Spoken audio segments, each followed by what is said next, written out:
अपराधी नहीं वांछित होता है। उसी तरीके से कि पैसे जमा करा लिए, एस्टीमेट दे दिया और रुपये जमा कराने का ट्रांसफार्मर नहीं दे रहे और कहते ये है कि आपका छूट वाला है तो छूट वालों को कनेक्शन हम नहीं दे पाएगा। छूट वालों के पैसे जमा करा लिए उस अभी नहीं, तो उनको आपको देना चाहिए। इन सब को लेकर आपको आपके यहाँ 18 तारीख को एक मीटिंग होनी है। आप सभी लोगों से, किसानों से भी गुजारिश, सारी समस्याएं पुलिस से भी हैं, तो देखिएगा आप लोग भाई सहयोग करिए। 18 को सब लोग इकट्ठे हुए और जैसे 18 में तय होगा या दिल्ली में कोई नया कार्यक्रम तय हो जाता है, कल परसों के कल पूछ है डॉक्टर से, अगर कोई बड़ी संबंध में आप क्या कहें? देखिए, संगठन का हमेशा ही उद्देश्य रहा है जो लोग समाज में शोषित हैं, पीड़ित हैं, वंचित हैं, उनको न्याय दिलाया जाए, उनको सम्मान दिलाया जाए।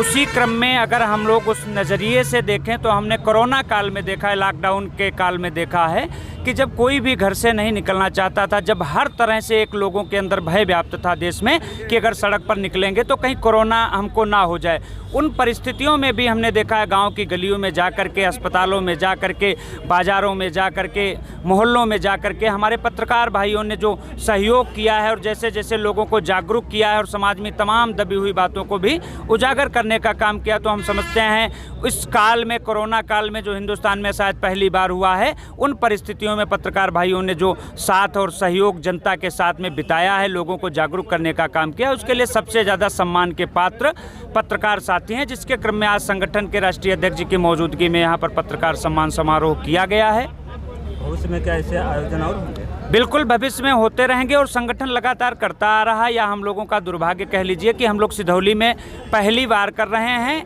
अब आप सबके क्षेत्र में समाज के तमाम मुद्दों पर संगठन बड़ी एक लड़ाई लड़ने का काम करेगा और जिसमें आप सबका साथ चाहिए और समय समय पर हम लोग एक दूसरे के पूरक बनकर काम करते रहेंगे। आप हमारे किसानों की आवाज़ उठाएंगे, हम पत्रकार भाइयों की भी आवाज़ को उठाने का काम करेंगे। किसानों के बारे में आप क्या कहें? देखिए, दिल्ली में जो आंदोलन चल रहा है वह आंदोलन कोई छोटा आंदोलन नहीं, वह आंदोलन हिंदुस्तान के किसानों के भविष्य का आंदोलन है, जिसके लिए आज 40 दिन से अधिक हो चुके हैं दिल्ली की सड़कों पर देश का अन्नदाता संघर्ष कर रहा है। मैं तो अनुरोध करना चाहता हूं सरकार से, अभी स्थितियां काबू में हैं, अभी किसान संगठनों को बैठाल कर जो वर्तमान समय में 3 कृषि अध्यादेश लाए गए हैं और जो MSP की बात पर किसान अड़े हुए हैं, जो अपने जायज़ अधिकार के लिए लड़ रहे हैं, उस पर सरकार को विचार करना चाहिए और इन शर्तों को मानना चाहिए, अन्यथा आने वाले दिनों में हिंदुस्तान की सड़कों पर परिणाम घातक होंगे। संगठन के लोग अपनी तैयारियां कर रहे हैं। आपका संगठन समर्थन देने को तैयार? समर्थन क्यों नहीं, हम लोग जब रात दिन किसानों के लिए लड़ रहे हैं, हम लोग पिछले कई वर्षों से गन्ना भुगतान के लिए लड़ रहे हैं। आप देख रहे हैं कि माननीय सुप्रीम कोर्ट के आदेश के बावजूद भी 14 दिन में गन्ना किसानों का भुगतान नहीं हो पा रहा,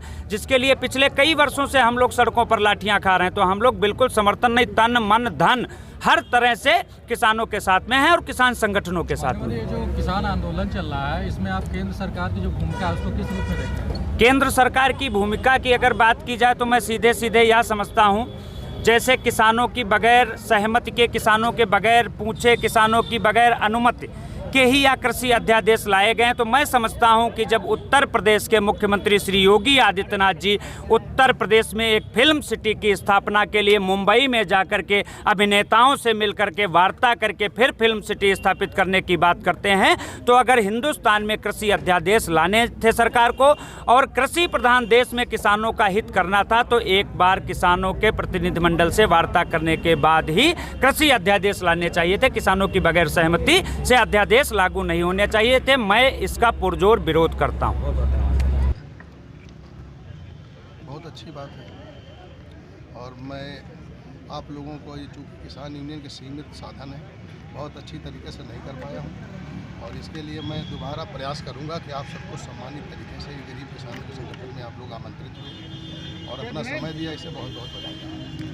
अच्छा, जैसे किसानों की आवाज़ उठाते हैं, पत्रकारों की आवाज़ उठाने वाला कोई नहीं है, तो क्या भविष्य में किसान यूनियन पत्रकारों का सहयोग इसी तरह से करता रहेगा? नहीं, मैं तो उठाता हूँ, मैंने तो पुलिस का भी उठाया था और जहाँ ज़रूरत हो आप लोगों को कहीं लगे तो बताइए। अभी का था अबनर वाले गोस्वामी का, तो हम लोग उनके साथ, हम तो पत्रकार, तो हमारा अगर कोई साथ दे रहा है तो सिर्फ पत्रकार बंधु ही दे, जो हम सफल हो रहे हैं, किसानों की बात पहुँचा रहे हैं, तो आपके अलावा हमारा कोई साथी नहीं। आप हमारी मदद करते, जहाँ आपकी ज़रूरत हो मैं आपकी मदद करने को तैयार हूँ। पत्रकारों को आप क्या मैसेज देना चाहेंगे? पत्रकारों को ये मैसेज देना चाह रहा हूँ कि जो सही घटनाएं हैं और जो देश हित में समाज हित उन पर ज़्यादा प्रोत्साहन करें। और यही मैं और किसानों के हित में जो दिल्ली में चल रहा है उसको भी यहाँ से भी आप लोग आवाज़ उठाएं ताकि दिल्ली तक मेरी आवाज़, जो मेरे किसानों की आवाज़ जाए। अच्छा, किसानों का आंदोलन इतने दिन से चल रहा है, जी, तो आप इस पर क्या कहेंगे? मैं तो लगा हूँ उसमें, कहेंगे क्या, मैं तो लड़ रहा हूँ। अब कहना क्या भाई, सफलता आप लोग दिला सकते हैं, आप ही लोग चौथा स्तंभ है। अगर सही तरीके से आप हमारी आवाज़ उठाएंगे तो हम सफल भी होंगे। जहाँ सफल हुए आपकी सहयोग से ही सफल हुआ।